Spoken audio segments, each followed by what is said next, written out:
அழகே அழகு serial prediction பார்க்குறதுக்கு முன்னாடி யாரெல்லாம் நம்ம சேனலுக்கு புதுசா வந்திருந்தீங்களோ, நம்ம சேனலை சப்ஸ்கிரைப் பண்ணிக்கோங்க. தங்கராஜ் கிட்ட பேசினதெல்லாம் யாரெல்லாம் ரசிச்சு பார்த்தீங்களோ, இந்த வீடியோக்கு ஒரு லைக் போட்டுருங்க. தங்கராஜ் இருந்துக்கிட்டு, சுரேஷ உனக்கு எதுக்கு கல்யாணம் பண்ணி வச்சோன்னு தெரியுமா? சுரேஷ் மேல நீ குடுத்திருந்த கேஸ வாபஸ் வாங்கி, சுரேஷ்க்கு மறுபடியும் அந்த வேலை கிடைக்கணும். அதுக்காக தான் கல்யாணம் முடிச்சு வச்சது." அப்படின்னு சொல்லிட்டு சொல்றாங்க. ஆனா மதி இருந்துக்கிட்டு, "இல்லையே, எங்க அப்பா கிட்ட நீங்க வாங்குன பணத்துக்காக தானே எங்கள பிளாக்மெயில் பண்ணி என்ன கல்யாணம் முடிக்க வச்சீங்க. அதுக்காக தானே இந்த கல்யாணம் பண்ணீங்க. அப்படிதான் நான் நெனச்சிட்டு இருக்கேன். நீங்க சொல்ற மாதிரி என்னாலனா அந்த கேஸ வாபஸ் வாங்கவே முடியாது." அப்படின்னு சொல்லிட்டு மதி திமிரா பேசிட்டு அங்கேருந்து கிளம்பி போயிடுறாங்க. இதெல்லாம் பார்த்துக்கிட்டு இருந்த இங்க தங்கராஜோட மாமனார் இருந்துகிட்டு, "என்ன மாப்பிள பொண்ணு பார்த்து வச்சிருக்கீங்க? இப்படி ஒரு பொண்ண போயிட்டு சுரேஷ்க்கு கல்யாணம் பண்ணி வச்சிருக்கீங்களே!" அப்படின்னு சொல்லிட்டு தங்கராஜ பார்த்து திட்டுறாங்க. உடனே ரேவதி இருந்துகிட்டு, என்ன கல்யாணம் பண்ணி வச்சிருக்காரு? இப்படி ஒரு பொண்ண கல்யாணம் பண்ணி வச்சிருக்காரு." அப்படின்னு சொல்லிட்டு, "ஏன் இப்படி திட்டுறாங்க? நல்ல பொண்ணு தானே கல்யாணம் பண்ணி வச்சிருக்காரு. இந்த குடும்பத்தையும் அடக்கி, ஒடுக்கி ஆள வந்திருக்கா அந்த பொண்ணு. அப்படி இருக்கும்போது, நல்ல முடிவு இதுதான் எடுத்திருக்காரு என் புருஷன் வாழ்க்கையிலே." அப்படின்ட்டு ரேவதி மனசுக்குள்ளேயும் சொல்லிக்கிறாங்க. இந்த நேரத்தில பாக்யராஜ் இருந்துக்கிட்டு, "அது என்ன கல்யாணம் பண்ணி வைக்கிறது? அவங்க கட்ட வேண்டிய பணம் எதுவுமே வேண்டான்னு சொல்லிட்டேன்." அப்படி இப்படின்னு சொல்லி கல்யாணம் பண்ணி வச்சேன்னு சொன்னீங்க. கடைசில அ அவங்க எல்லாம் பிளாக்மெயில் பண்ணி கல்யாணத்துக்கு சம்மதிக்க வச்சிருக்கீங்க. அவங்க விருப்பப்பட்டு ஒண்ணும் அந்த கல்யாணத்துக்கு சம்மதிக்கல. ஏன் இப்படியெல்லாம் பண்ணிக்கிட்டு இருக்கீங்க? சுரேஷோட வாழ்க்கையில ஏன் இப்படியெல்லாம் விளையாண்டுக்கிட்டு இருக்கீங்க? அப்படின்ட்டு பாக்யராஜ் தங்கராஜ் மேல கோவப்படுறாங்க. உடனேவும் தங்கராஜ் ரொம்ப கோவப்பட்டுட்டு நின்னுட்டுருக்காங்க. அந்த நேரத்தில தங்கராஜோட மாமனார் கூட அமைதியா இருன்னு சொல்ல மாட்டாங்க. "மாப்பிள நீங்க இப்படி பண்ணுவீங்கன்னு நெனைக்கல. நீங்க சுரேஷ்க்கு நல்ல பொண்ணா, இந்த வீட்டுக்கு ஏத்த பொண்ணா பார்த்து தான் கல்யாணம் பண்ணுவீங்கன்னு நெனச்சேன். இந்த பொண்ணு யார் சொன்னது எதுவும் கேட்க மாட்டுக்கு. எல்லாத்தையும் எதிர்த்து தான் பேசிக்கிட்டு இருக்கு. இப்போ உங்களையும் தான் எதிர்த்து பேசிட்டு போகுது. அப்படி இருக்கும்போது இப்படி ஒரு பொண்ணு வீட்டுக்கு தேவையா மாப்பிள?" அப்படின்னு சொல்லிட்டு தங்கராஜோட மாமனார் சொல்றாங்க. உடனே, "மாமா, நான் என்ன முடிவு எடுத்தாலும் சரியா தான் எடுப்பேன்னு உங்களுக்கு நம்பிக்கை இல்லையா மாமா? என்னையே இப்படி கேட்குறீங்க மாமா? சுரேஷோட வாழ்க்கைக்கு எது சரியா இருக்கும்னு சொல்லிட்டு எனக்கு தெரியாதா மாமா? அந்த பொண்ணு கல்யாணம் பண்ணி வச்சா சுரேஷ்க்கு மறுபடியும் வேலை கிடைக்கும். அப்படின்னு நினச்சு தான் அந்த பொண்ண நான் கல்யாணம் பண்ணி வச்சிருக்கேன். இது இல்லாட்டி சுரேஷ்க்கு இந்த வேலை கிடைக்கிறது ரொம்ப கஷ்டமாயிரும்." அப்படின்ட்டு இங்க தங்கராஜ் பேசிக்கிட்டு இருக்காங்க. உடனேவும் அ தங்கராஜோட மாமியாரும், "ஆனா அந்த பொண்ணு இந்த வீட்டுக்கு சரிப்பட்டு வருவான்னே தெரியலப்பா." அப்படிங்கிறாங்க. என் அழகுமலை இருந்துட்டு, "இப்படி ஒரு பொண்ணு தான் இந்த வீட்டுக்கு வரணும்னு எனக்கு ரொம்ப ஆசை. நான் மனசுல பேசலாம் அவ பேசிட்டு போறாளே!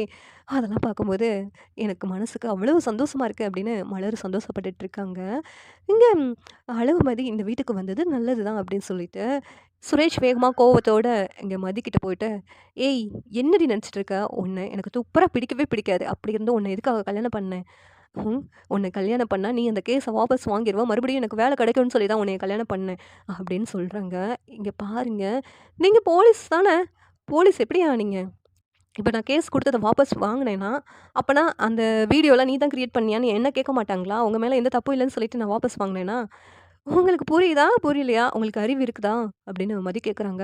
உடனேவும் என்ன பார்த்தே அறிவு இருக்கான்னு கேட்குற? உன்ன சும்மா விட மாட்டேன்டி அப்படின்னு சொல்லிட்டு அவங்கள அடிக்க போறாங்க. இங்க பாருங்க, நீங்க அடிச்சீங்கன்னா நானும் அடிப்பேன். நீங்க கத்துனீங்கன்னா நானும் கத்துவேன்.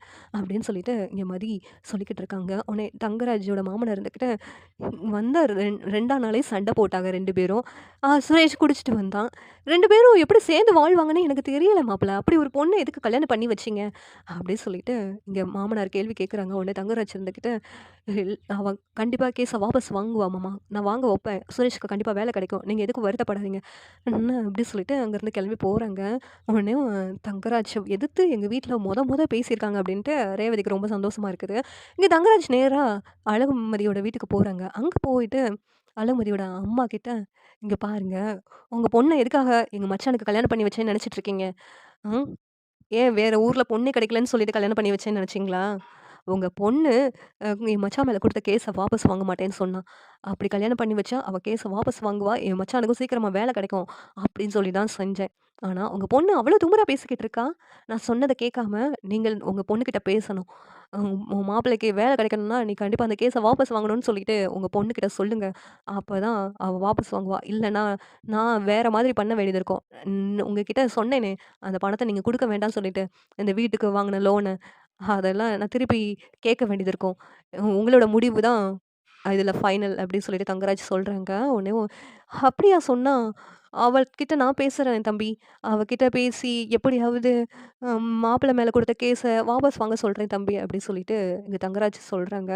உடனேவும் இங்க தங்கராஜ் அப்படி கேஸ வாபஸ் வாங்கலன்னா, நீங்க அந்த ரூ. 30,00,000 பணத்த எனக்கு குடுத்து ஆகணும்.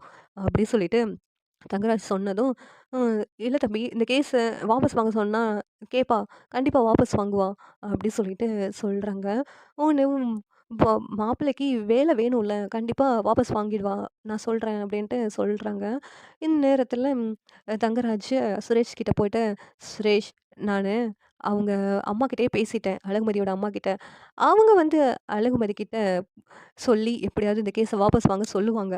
அப்படி வாபஸ் வாங்க சொல்லலன்னா, அப்புறம் பாரு என்னன்னு அப்படின்ட்டு தங்கராஜ் சொல்றாங்க. சுரேஷ் வந்துட்டு, "அவனா அவங்க அம்மா பேச்செல்லாம் கேட்க மாட்டா மாமா. அன்னைக்கே என் முன்னாடியே அவங்க அம்மாவ அப்படி பேசுனா. அப்படி இருக்கும்போது அவங்க அம்மா சொன்னதெல்லாம் கேட்பான்னு நெனைக்கிறீங்களா? அவ கேட்க மாட்டா மாமா. கண்டிப்பா அவ கேஸ வாபஸ் வாங்க மாட்டா மாமா. அவ ஒரு திமிரு பிடிச்சவ மாமா." அப்படின்னு சொல்லிட்டு தங்கராஜ் சொல்றாங்க. "இல்ல, நான் சொல்றேன்ல. கண்டிப்பா அவ கேஸ வாபஸ் வாங்குவா மாப்பிள." அப்படின்னு சொல்லி சொன்னதும், இங்க அழகுமதி அவங்க அம்மாவையும், அப்பாவையும் பார்க்கறதுக்காக வீட்டுக்கு போறாங்க. வீட்டுக்கு போனதும், "அப்பா இப்ப எப்படி இருக்கு? உடம்பு நல்லா இருக்குல்ல?" அப்படின்னு சொல்லி சொல்றாங்க. "இப்போ பரவாயில்லப்பா, நல்லா தான் இருக்கு." அப்படின்னு சொல்லிட்டு அவங்க அப்பா சொன்னதும், உடனே அவங்க அம்மா இருந்துகிட்டு, "இங்க பாருடி, தம்பி மேல இதுக்கு முன்னாடி கல்யாணம் ஆகுறதுக்கு முன்னாடி கேஸ் குடுத்த. அப்புறம் இப்ப வாபஸ் வாங்க வேண்டியது தாண்டி. அவர் தான் உன்ன கல்யாணம் முடிச்சுக்கிட்டார்ல. அப்படி இருக்கும்போது அவரு வேலைக்கு போகணும்ல. சம்பாத்தியம் தாண்டி புருஷன் லட்சணம். அவரு ஒரு வேலைய பார்த்தா தாண்டி உனக்கும் கௌரவம். அப்படி இருக்கும்போது நீ அந்த கேஸ வாபஸ் வாங்கிடுறி. அப்பதாண்டி அவருக்கு வேலை கிடைக்கும் மறுபடியும்." அப்படி சொல்லிட்டு சொல்றாங்க. உடனே அழுகும்போது இருந்துட்டு, "இதெல்லாம் யாரு? அந்த தங்கராஜ் உங்ககிட்ட சொல்ல சொன்னாரா? அதனால தானே என்கிட்ட சொல்றீங்க?" ஆ அப்படின்னு சொல்லிட்டு கேட்குறாங்க. "இல்லடி, மாப்பிள வேலைக்கு போகணும்டி. அவர் மேல கேஸ் இருந்தா மாப்பிள்ளைக்கு தாண்டி கெட்ட பேரு. அது நல்லாவா இருக்குது? நீயே வாபஸ் வாங்கிருடி ப்ளீஸ்டி." அப்படி சொல்றாங்க. இங்க பாருங்க, நீங்க எப்ப என்னைய கல்யாணம் முடிச்சு அனுப்புனீங்களோ, அப்பவேவும் உங்களுக்கு எனக்கும் சம்மந்தம் இல்லன்னு ஆயிடுச்சு. இனிமேலு என்னுடைய லைஃப்ப நான் பார்த்துக்கிறேன். என்னதான் அந்த வீட்டுக்கு அனுப்பி விட்டுட்டீங்கல்ல, அப்புறம் என்ன? ஏதாவது பிரச்சனைனா நான் கண்டிப்பா இங்க வரமாட்டேன்னு சொல்லியிருக்கேன்ல." அப்படின்னு அழகுமதி சொல்றாங்க. "உனக்கு என்னடி பிரச்சனை? எங்களுக்கு தான் பிரச்சனை.